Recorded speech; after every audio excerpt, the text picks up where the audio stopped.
Hey everybody, I'm back from a 3-week vacation in Europe. It's I'm Adele. very, very happy that you're back. Thank you. Thank you. You did a great job holding down the fort while I was gone. I Thank appreciate it. you. So I'm Adele, this is Tiffany, and we run these Facebook Lives every week on Thursday at 12 noon Central in our group, Healthy, Fit, and Unstoppable. And then we repost these Facebook Lives to YouTube afterward, so people can watch them there if they want. But we hope we're going to have some discussion today, some questions in the comments and things like that. I want to chat about Greece, kind of like a coffee chat. My observations as a health coach and nutrition coach, things I saw that were different and kind of mind-blowing. Yeah. So I think that it'd be great to start off with one of the questions that a client actually sent us. And she asked, because you had mentioned in a Facebook post, I believe, about how Yeah, let me read that before we ask the question, because not everyone might have read that okay. message, if you don't mind. Yeah. Okay, so I did a post actually on Instagram, and I sent out this email to people in the Facebook group saying, back from vacation, and I wanted to share my thoughts on the diet and exercise culture there. For example, the Mediterranean diet is considered one of the healthiest in the world. Lots of fish, fresh vegetables, fruit, and olive oil. Greeks will eat bread and cheese at dinner, and wine or beer may be involved. Dinner is normally eaten around 9 p.m. Eating so late means there's little appetite for a large breakfast, so breakfast is often small.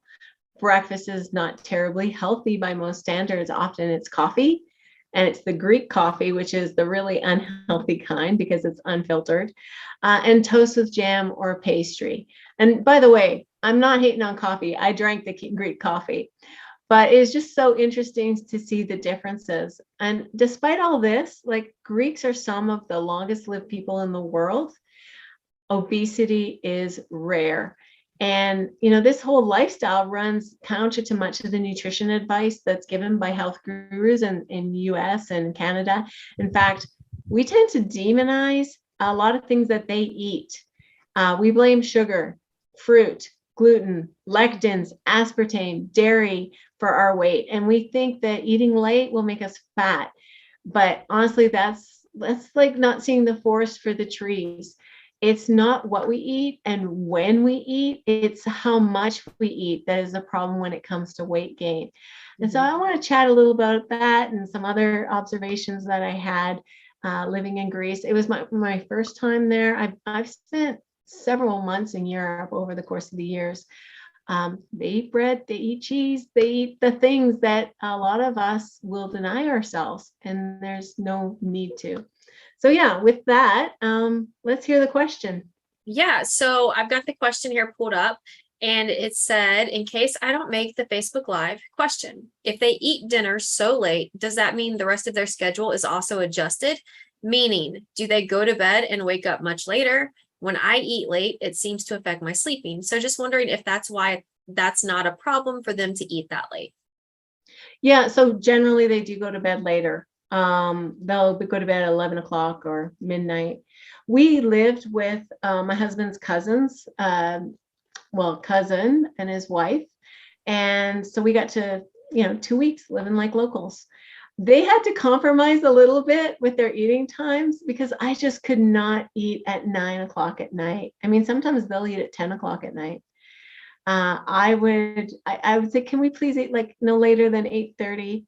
I didn't want to be a bad guest, but honestly, I just couldn't do it because I also was going to bed earlier than them. They will stay up till 1 a.m. and they work the next day. It's crazy. I'm questioning how productive they are. I have this, I might get in trouble for saying this, but I think Greece as a country might actually have more greater production in GDP if everyone just slept a little more. So, but it's the Mediterranean lifestyle, and they do take siestas, some of them when they can, but most people are working 9 to 5.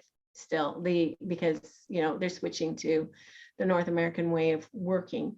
A couple generations ago, people would actually knock off at 1 or 2 o'clock, get a 2-hour break, and then go back and work till about 7. And you would see businesses were closed. I saw this in parts of Spain and stuff, like the sign just gets turned. You want to have lunch at 1 o'clock? Good luck, the place may be closed, or noon. They might be on siesta. And so, but nowadays people aren't doing the naps as much. So I feel like they're probably having some sleep deprivation. Yeah, it sounds like we might be in the process of adapting to a new schedule, and they just haven't cut back how late they are staying up quite as much yet. Yeah. So, they may take a nap if they can get one, but they might take a nap as soon as they come home as well. Yeah, for a little bit. Yeah. So, well, what was your favorite thing about your vacation? So many things. I mean, the food was amazing. A lot of it in Greece is freshly made. And so there's like a supermarket in every neighborhood. It could be small, but it might have a deli. There's a bakery in every neighborhood. There's cafes everywhere. Like you could walk 2 blocks and hit 3 cafes. It has a real cafe culture, which is nice. Things are very walkable. You don't need to drive to get your basic necessities often. And there's just a real relaxed way of life. They really enjoy, they're very social and very family oriented. So a big part of it is, it doesn't matter if it's a weeknight, you go out for dinner with friends or you have them over. That was really nice. And they have a real outdoor culture. Like there's a lot of big balconies in apartments, and people have tables and they'll eat outside and have potted plants, and they seem to really enjoy the outdoors. Things, I really enjoyed hiking up Mount Olympus. It was tough, but it was a great challenge. I managed to work out 4 times at a gym in Athens called Hercules. Do you think is their gym similar to gyms that you would find in the States, or is it similar? Yeah, no, there's this one was very similar. It was larger than one I'd worked out at previously, and it had air conditioning and everything. It even had a group fitness classroom. Oh, But what nice. was interesting was the women there were all doing super light weights, like getting on one of the machines and doing like leg extensions with the lightest plate. And I could tell it was just very light and easy. And maybe there's a fear of doing heavy weights. There's still this, almost like maybe they have like they're back in the 20 years ago thinking that, doing heavy weights will make you bulky. I'm not sure. And, I don't have a lot of data on that, but when I did see a woman working out, it was super lightweight. Yeah, that was interesting, but that was a good gym. It really was. Their diet, back to their diet. It's fairly low protein. Like they'll have fish, they'll have dairy, and they'll have red meat. But I estimate they're probably getting 50 to 75 grams of protein a day, a lot of the time. So they're leaner than we are. You didn't really see obese people. There's a lot of smoking. Yeah. That was one thing I won't miss. Like if you want to sit outside, you're gonna be surrounded by cigarette smoke. And I like sitting outside. So I'd have to dine indoors, which, not fun. Not as fun. So smoking is huge there. And I know smoking can help with weight control. And it's one of the reasons why this younger generation, I think, has more female smokers than male smokers. I think they're using it to manage their weight. Possibly. That's just a theory of mine, okay? But certainly my husband's aunts, they're quite old, 80s and 90s. They don't smoke. It wasn't a thing that women did. This is a relatively new phenomenon with the younger generation. Yeah. That's interesting. So you were talking about their food and how delicious it was and the different offerings. So I'm curious, don't kill me for this, but did you gain weight while you were traveling? Yeah, of course. I ate what I wanted, when I wanted, as much as I wanted. And I'm a dessert person. And when I'm traveling, I want to try all these new things. So we probably ate 1 to 2 desserts a day, like the local chocolate and then maybe some baklava or orange cake I had orange cake probably 4 times. Lots of different croissants and things like that. Um, yeah, at least 1 to 2 times a day. And so when I came back, I was up 4.5 pounds. Okay. I came back Sunday night. Today's Thursday morning, and I'm only up 1.5 pounds. I've lost 3, and I have not tried to lose the weight. I've just eaten normally. I've even had a couple chocolate bars, since I've been back. My steps are way down now. Like I think why I didn't gain more weight is because I hiked in Bulgaria, I hiked in Greece, and I was walking a lot. I was probably averaging 12 to 20,000 steps a day in Athens. Okay. So it's a lot of walking, and that really helps with the calorie burn. Yeah. Yeah, walking is definitely very, very underrated. Yeah. So, yeah. And of course, you gain weight when you're on a plane and you're traveling and you're up for almost 24 hours and stuff like that. So some of that was just water retention as soon as I arrived. But I mentioned this because a lot of our clients are afraid of gaining weight on a holiday, and they come back and they're up, and we're like, just go back to as things were, get back into your routine of walking and working out, and be mindful of what you're eating, and it slides off really quickly as soon as you get back to normal. Yeah. And that's the key thing, I think, there is getting back to normal, not continuing the trend once you get home. Once you get home, you can be like, oh, well, I did so good while I was traveling and I was having all this stuff. Let's keep doing it. That's where I think it can kind of start to backfire. Totally. Like I couldn't do 2 desserts a day right now. My steps are down. I noticed 6 to 8,000 a day right now. So less than half of what I was doing. Yeah, I can't afford those in daily indulgences. Yeah. But yeah, it's interesting because they don't like, they're some of the longest lived people in the world. They have a lot of fruits and vegetables. They have lots of olive oil.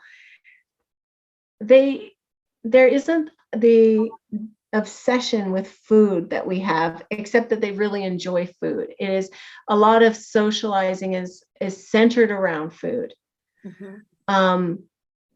So they value it highly and in esteem, and they respect it. Like if you go to the local grocery store on the corner and there'll be a deli, they make everything fresh there. Whereas in North America, I think a lot of the time they just buy like pre-frozen croissants and then they bake them on the spot, but it's mass production, right? They don't have the mass production in Greece. So a lot of what you're getting is very, very local. I think they actually have a law against GMOs, though I don't really have a problem with GMO, but that just shows you how much they want to protect their own food industry. Yeah. Yeah, because that forces them to have to make things fresher as well without having the GMOs in it. There isn't the industrialization. Yeah. And you can really taste the quality of some of the foods. Like the yogurt was absolutely amazing. Our eyes were rolling in our head when we were eating the yogurt, it was so good. But were there any questions in the comments at all? Nope, no, not yet. Linda is on and watching. So hi, Linda. I'm glad you made it. I have a question. I am curious. Here in the States, no matter where you are, there's always some kind of advertisement for food. Like whether it's on the TV, whether you're driving down the road, a billboard, something like that. Is it similar? Gosh. Yeah, that's such a good question. No. I don't remember any billboards. Like there were a couple, but I'm trying to think. I think they were for professional services. I don't remember any food advertising like that. And then when the TV was on, they don't have all the pharmaceutical ads. That's unique to America. The food, no, I don't recall a lot of food ads. Mind you, often the TV was on to the BBC News or something like that. So that's a little different. But even riding in the metro, I don't remember any advertising in the train. Yeah. No, you're not inundated with images of food. Yeah, and I think that that's a big thing in American culture, because you might not even be all that hungry, or you might be a little hungry and you might know you have something at home waiting for you, but then you're driving past and you see a sign after sign after sign, and all of a sudden your hunger is through the charts because you're Mhm. these constant cues that's helping Mhm. to increase your hunger in that moment. I think that sometimes in those moments, it's like, you know what? I've still got 15, 20 minutes till I get home. I need to eat right now. So I'm just going to pull into this restaurant and grab something, versus making it home and then having that meal at home that might fit your goals a little bit better. I think that advertising plays a huge role in some of the habits that we have day in and day out. Yeah, I agree with you. There isn't that, you're not inundated with the images that can trigger you. Yeah, so that's a really good point. The supermarkets as well, like they tend to be smaller, more Mhm. neighborhood, so there isn't as much variety. Like here, you are overwhelmed with choices. You go and there's 20 different kinds of ketchup. Yeah. You might only get a couple different kinds of ketchup, and that's actually kind of nice, I think. Um, the vegetables and fruit, you can't bring them up to the till. Somebody weighs them for you in the vegetable and fruit area, and they put a sticker on it, and you bring that up to the till. And that was another nice thing. Humans at the checkout. You Yeah. don't scan your own food. There's always someone to talk to, and people greeted you when you came into the market. They got to know our faces after time. There's like a warm smile, and yeah. So that was really nice. I really don't like the self-checkout at all. I don't either. The only time I use it is when there's only one lane open and there's 20 people in line for it, and I have 2 items in my cart. I'm like, Yeah, yeah. yeah. Yeah, I can see that. Yeah, I mean, things I won't miss, not related to nutrition and fitness, but a lot of the plumbing is poor in Athens. And so you have to put your toilet paper in the garbage can beside the toilet. And sometimes I forget just out of habit, and I felt like, oh, I'm a terrible tourist.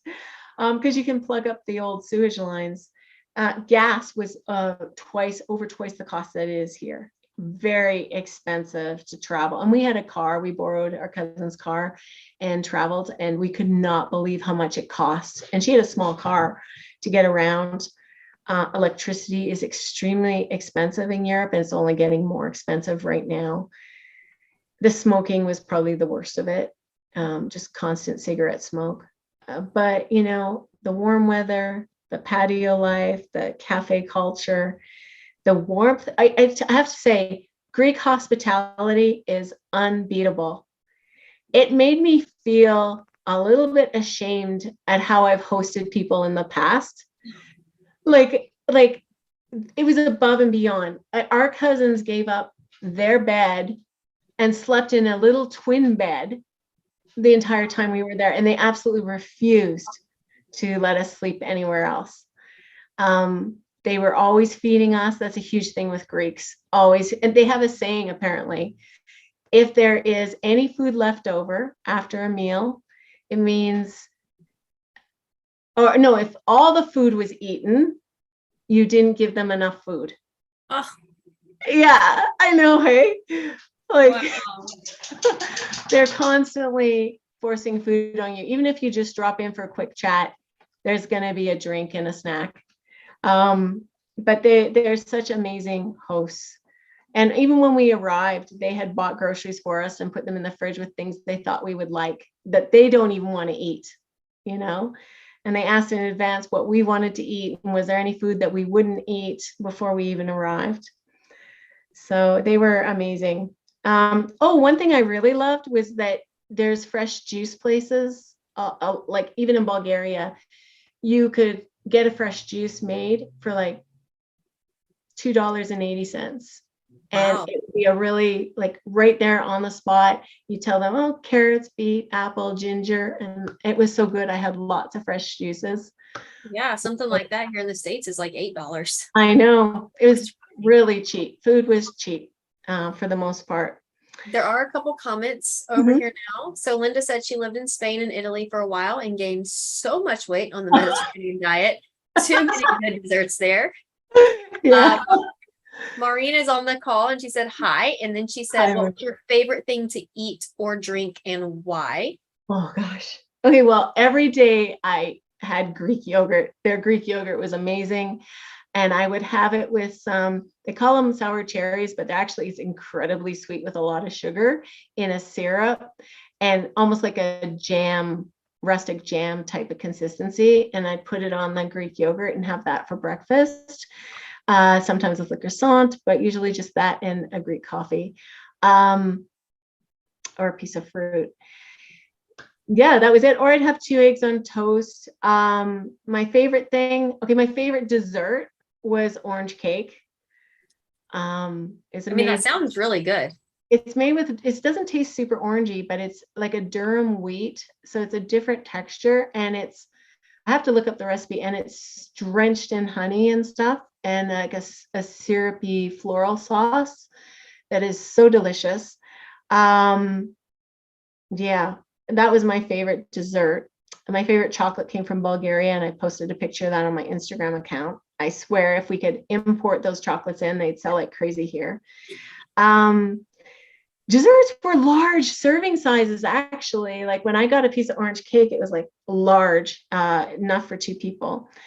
Um, what else? For food, um, I really like the French fries. We ate a lot of French fries. Oh, really? Yeah, even our host would make French fries. If French fries are available, like you would order fresh fish and they would bake it or they might quick fry it. And then they would serve it with fries often. Well, what happens is you order a protein and then you order a vegetable dish and they break it up in a starch dish and stuff. So there are like different things on the menu. They're not everything on one plate. Yeah. And fries are very popular there and they're really good. They hand cut them. I Mm. think that's why it's so good. You can tell because they're all different shapes, right? And you can taste the difference. And it doesn't matter if you're in a restaurant, a quick cafe, or you're at home, you're making them from scratch. And my host said the best potatoes, in her opinion, came from an island in Greece. I'm going to try to remember which one. I forget right now. But she's gotten very particular about her French fries That's over the years. that's funny. She's like, I will only get the ones from this island. Yeah, exactly. That's so Yeah. funny. Yeah, but there's so much, everything was tasted so good, you know. So Joan said, do they snack frequently? No, no. And I think that's a big part of it is that they have a light breakfast because they've eaten so late. Then they'll do lunch and dinner. And there isn't really the snacking that I observed. You know, if you have a guest come to the house, you're going to give them some food to snack on. But they don't have a snacking culture like in the US. And as I've mentioned in another Facebook Live, like children right now in the US are given snacks that add up to an average of 600 calories a day for their little bodies on top of the meals. Oh, let me share an interesting story about this. So we were talking to Chris is the cousin, and Christos, and he was saying obesity isn't really a problem in Greece, but it's becoming more of a problem with the children. And what had happened was in the 80s and 90s, Greece had been through war, a lot of things, German occupation where they took their food and people were starving. And that's actually when my husband's aunts were teenagers. They're old, they're 80s and 90s. And what happened is when that was over and things got better and they had grandchildren, that generation wanted to feed the grandchildren. And they were feeding them all the time, breakfast, lunch, because they remember starving. And so the kids were getting, they were getting fat. They went from up to 20% obesity. And the Greek government put on commercials that said, grandparents, grandmas especially, you need to stop feeding the kids all the time. Yeah, because they observed this was happening, and it had never happened in Greece before. And you're overfeeding these children. And because he says it wasn't just breakfast, lunch, and dinner, it was like sweets and treats and snacks, between meals and things like that. So as they become a bit more westernized and they're getting more snack foods and things like that, obesity is on the rise, but it's nowhere like it is here. And because I do think they still really respect fresh food, meals, centering a lot of socializing around meals, and they don't eat a lot between meals. In fact, my husband's cousin, I don't think it's very healthy. He skips breakfast. Sometimes he skips lunch. And then for dinner at 9 p.m., he will eat like a double portion, like 2 hamburgers and fries, or 2 chicken doner gyros and fries and stuff like that. But he's a little unusual. Most people eat lunch and stuff. Yeah. But then he's eating so large, he's just not digesting it, and he's not hungry for hours. Yeah. I asked the aunts, because they're an older generation and their habits are a little different, what they do. So breakfast is coffee and toast, usually 1 piece of toast, maybe 2. Then they have their biggest meal at lunch. And it's quite a large meal, and it's going to have vegetables and fruit and starch and protein and everything. And then a very light dinner. And that's it. Yeah. I can see how both of those would work well, having the larger dinner and the larger breakfast. I think that in America, we have this tendency to, after dinner, before bed, we still want a snack. So I think that by having a larger dinner at dinner time, that would actually cut down on it, because if you're very full from dinner, you're probably not going to have that urge to snack as much. Yeah. But I agree with the comment about not being able to sleep well. If you don't give at least 2 hours between your last meal and sleep, you're probably going to have problems sleeping, and you might have more acid reflux and things like that. Yeah, but it's like you said, if they're having dinner at 9 o'clock at night, not going to bed until 11, 12 or 1 o'clock, they're still having time to digest that food before they do go to bed. They just may not be getting enough sleep each night. I know. Yeah. But so, go ahead. Mia said, I'm waiting on my W-2 from working the self-checkout. Noted. Me too. And then Maureen said, was Bulgarian food different from Greek? They have a lot of similar dishes. For example, I loved Bulgarian food, by the way, too, because they have Turkish influence, Greek influence, Russian influence in their own cuisine.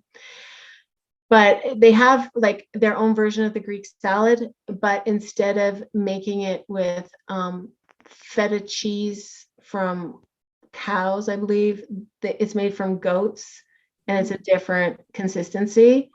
So they'll have slight variations in the meals.